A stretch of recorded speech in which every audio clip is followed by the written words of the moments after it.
Hi, Jason Ganal, GQ Barbecue. I love movies, all kinds of movies. One of my favorite actors is this guy right here, Jon Favreau. Ever since him and Vince Vaughn were chasing beautiful babies and swingers, I've always been a fan. I recently saw one of the best movies I've seen in a long time, the movie Chef. It stars Jon Favreau. It combines a lot of my favorite things: food, restaurants, family. Sofia Vergara. Yeah. Today, I've got a special treat for you, as I'm going to take you through, step by step, the exact recipe they used in the movie Chef to create the very popular Cuban sandwich.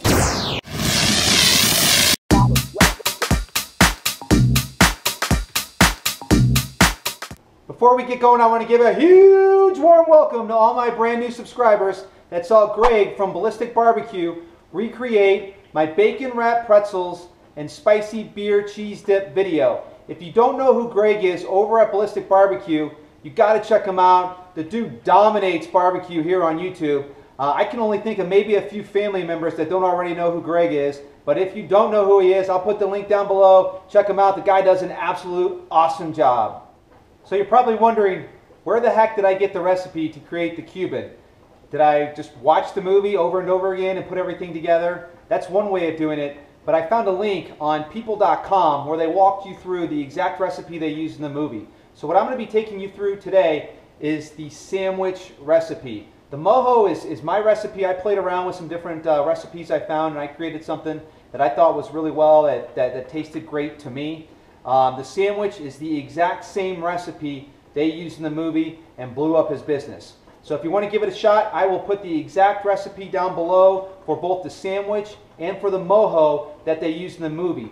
Also, I learned in reading the article and researching for this video that Jon Favreau, along with some other people, are opening a restaurant in Los Angeles called The Chef. And they're going to feature all of the items that you saw cooked and prepared in the movie The Chef in their new restaurant that might even already be open out in LA. So you might want to keep an eye out for that if you live out in the LA area or are going out there and like the movie The Chef. All right, enough about all of that. Let's get started. The backbone, in my opinion, to a really good Cuban sandwich is two things. First, you got to have authentic Cuban bread. Second, you got to have some really good mojo pork. If you want to use the exact same mojo pork that they used in the movie The Chef, take a look below at that recipe. If you want to use my recipe for mojo pork, take a look at this video I made a couple weeks ago. What I have today is leftovers from this video, and that pork was absolutely outstanding. What I'm doing right now to the pork is I'm boiling it. What? Take a look at this bag that it's in. When I cook meat, I always make a lot of it. I love leftovers and I absolutely love meat. So what I do is I use that vacuum sealer over there and I bag up different portions of the meat to use at later times. A couple different things I could have done to brought the meat back up today to temperature. First thing that I could have done is steaming it. And steaming it is actually, at a low temperature, something that I really prefer when bringing meat back up to temperature. However, if I would have done that today, I would have added a little bit of water or a little bit of apple juice or something to create that steam. And I didn't want to do that because that mojo pork is already treated with all of the Cuban flavors. So I wanted to preserve all those original flavors without diluting it with any water or without changing it by adding any apple juice. So a great way of doing that is just boiling a bunch of water and throwing your bag right in there. And I also got to admit, another reason is if I've been cooking all day or all afternoon, the last thing I want to do is dishes. So doing something like this, there's zero dishes to do. I just throw the hot water out and the pan goes right back where it came from. So no dirty dishes and no altering of any flavoring within the mojo pork. To get started, butter up a large cast iron griddle or panini press, or even nonstick pan. Add the ham slices to the griddle and cook over moderate heat, turning once until you get these nice little brown spots.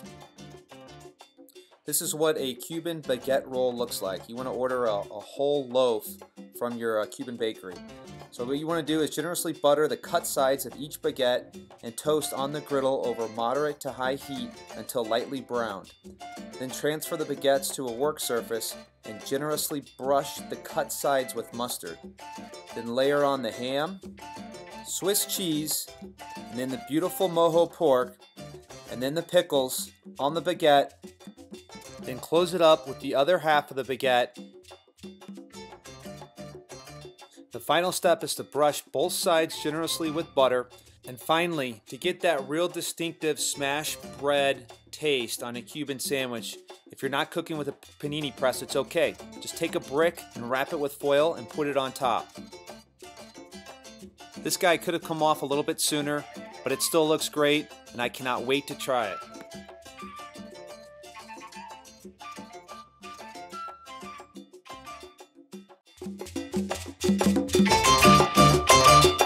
Yeah!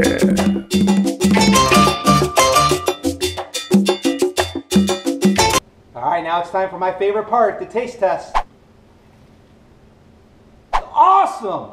That bread is delicious.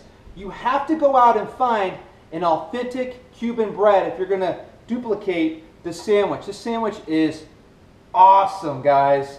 What I also like is the mojo pork. The pork that I used from the recipe that I made a couple weeks ago, it isn't too strong. When I was playing around with it, I backed off intentionally on some of the flavors. There's very strong flavors in a mojo pork. That sour orange juice, the garlic, the cumin, if you use too much of that, you overpower the pork and all you taste is those ingredients instead of it kind of being a backdrop or being a complement to the star of the show, which in my mind is always the meat, the pork in this case. So when I bit into this, I got this really great flavor of pork with a hint of all the Cuban flavors and the awesomeness of that Cuban bread. It is so good, and it's what really sets this sandwich apart. Alright guys, if you like what I'm doing here, if you want to try that sandwich, and you've got to try that sandwich, it's awesome. Give me a thumbs up. I'm inside today because it's still snowing outside, but if it's not, I'm going to be out there banging out awesome stuff on the smoker or on the grill. Check out some of my other videos over here. You got to check out that pork if you're going to make this sandwich. Definitely follow that first. If you don't like it, then try the chef-inspired one that I'm going to put below.